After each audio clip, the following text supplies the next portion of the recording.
sahabat-sahabat saya yang berada di Sabah. Saya ada satu skenario untuk Anda. Coba Anda bayangkan ini. Anda hidup di Semenanjung, jauh beribu kilometer dari kampung halaman di Sabah.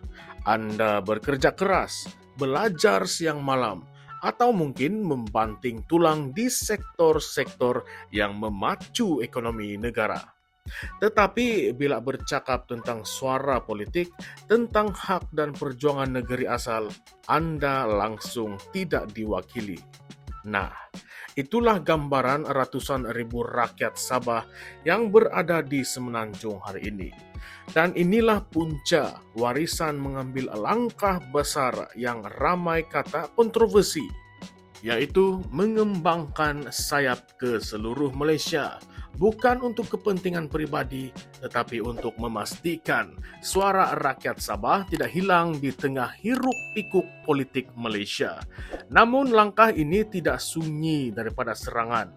Ada yang mempersoalkan, ada yang menuduh.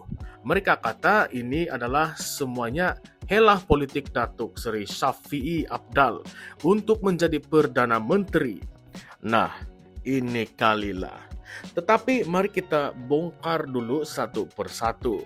Sebab kadang-kadang cerita ini sebenarnya jauh berbeza daripada apa yang pihak lawan cuba selamatkan dalam kepala rakyat. Realitinya konsep Sabah First yang warisan pegang bukanlah bermaksud hanya mereka yang berada di tanah Sabah yang diberikan perhatian.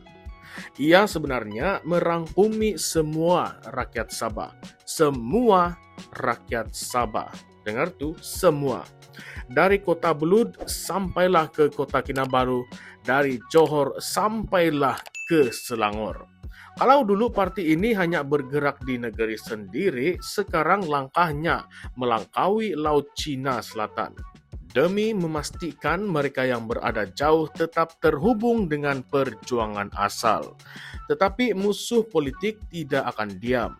Nama Norazlinah Arif, bekas adun warisan, muncul sebagai contoh yang dijadikan peluru kritikan. Menaikkan diri dalam politik di bawah bendera warisan, tetapi hari ini beliau selesa duduk di bawah Gabungan Rakyat Sabah GRS. Sebuah gabungan yang warisan tuduh syarat dengan skandal, rasuah dan juga tunduk kepada kuasa politik Melaya. Kritikan warisan terhadap Norazlinah ini sangatlah keras.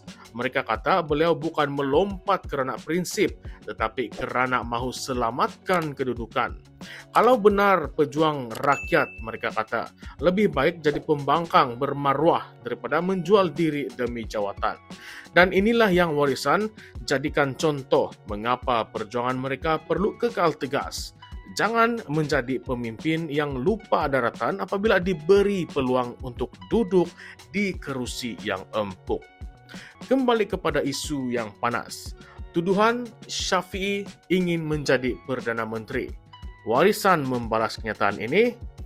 Kata mereka, ini cuma propaganda yang basi. Tapi kalaupun benar, so what? Adakah rakyat Sabah dan Sarawak perlu percaya bahawa jawatan Perdana Menteri hanya hak orang Semenanjung? Dalam perlembagaan persekutuan tidak ada pun syarat yang begitu. Sabah dan Sarawak bukan sekadar negeri dalam Malaysia, tetapi juga merupakan rakan setaraf yang menandatangani Perjanjian Malaysia 1963. Jadi kenapa harus menjadi isu apabila seorang anak Sabah mahu memimpin seluruh negara ini?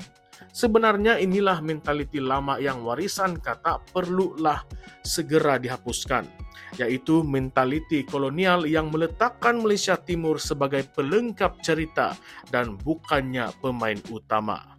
Warisan juga menekankan bahawa misi mereka tidak pernah berubah sejak dari hari yang pertama, yaitu mempertahankan hak Sabah di bawah MA 63, melindungi sumber negeri seperti minyak dan gas, serta menjaga maruah rakyat, menubuhkan cawangan di Johor, Selangor dan negeri-negeri lain bukanlah untuk mencari kuasa di sana, tetapi untuk menghubungkan rakyat Sabah yang jauh merantau.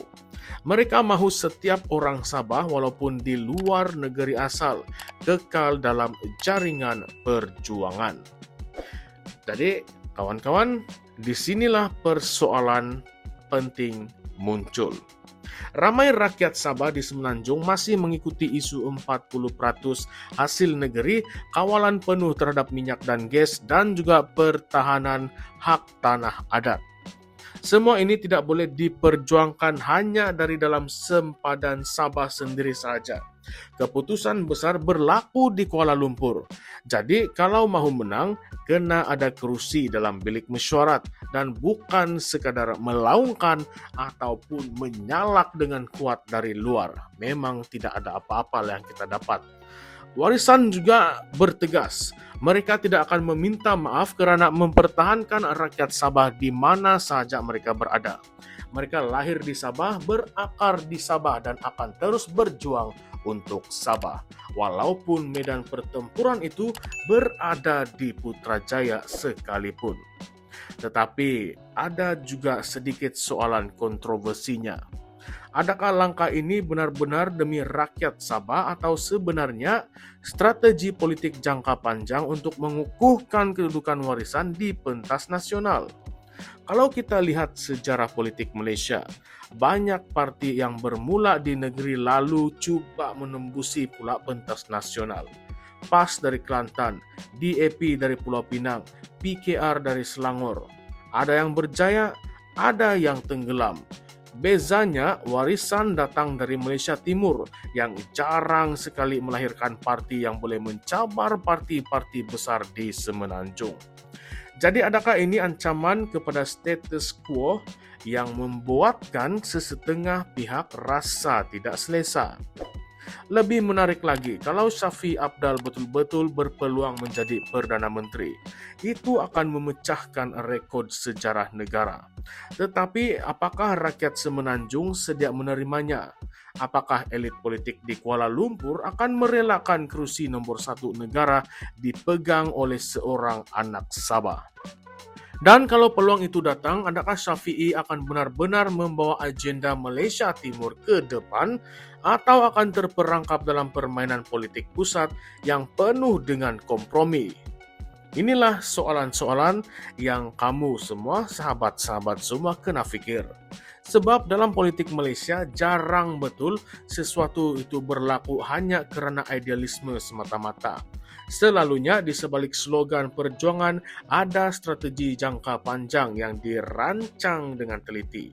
Warisan mungkin betul-betul mahu mempertahankan hak Sabah, tetapi dalam masa yang sama tidak mustahil langkah ini juga membuka jalan kepada mereka untuk menjadi pemain besar di pentas nasional. Dan kalau itu berlaku, satu perkara pasti, politik Malaysia tidak akan sama lagi. Jadi adakah Anda rasa ini adalah strategi tulen demi rakyat Sabah ataupun gerakan senyap untuk menawan Putrajaya dari tangan parti-parti Malaya? Kalau mau tahu, satu saja caranya. Tunggu dan lihat siapa yang akan ketawa di akhir permainan politik ini. Baiklah kawan-kawan, kalau Anda rasa topik ini panas dan penuh dengan persoalan, jangan lupa untuk tekan butang like, subscribe, dan komen pendapat Anda di ruangan komen di bawah, sebab di sini kita bukan sekadar mendengar cerita. Kita akan bedah, kita akan korek, kita akan ulas sampailah ke akar. Dan ingat, dalam politik yang tersirat itu selalunya lebih menarik daripada yang tersurat. Baiklah semua, salam sejahtera semua, salam perjuangan dan salam reformasi. Sekian sahaja semua. Terima kasih.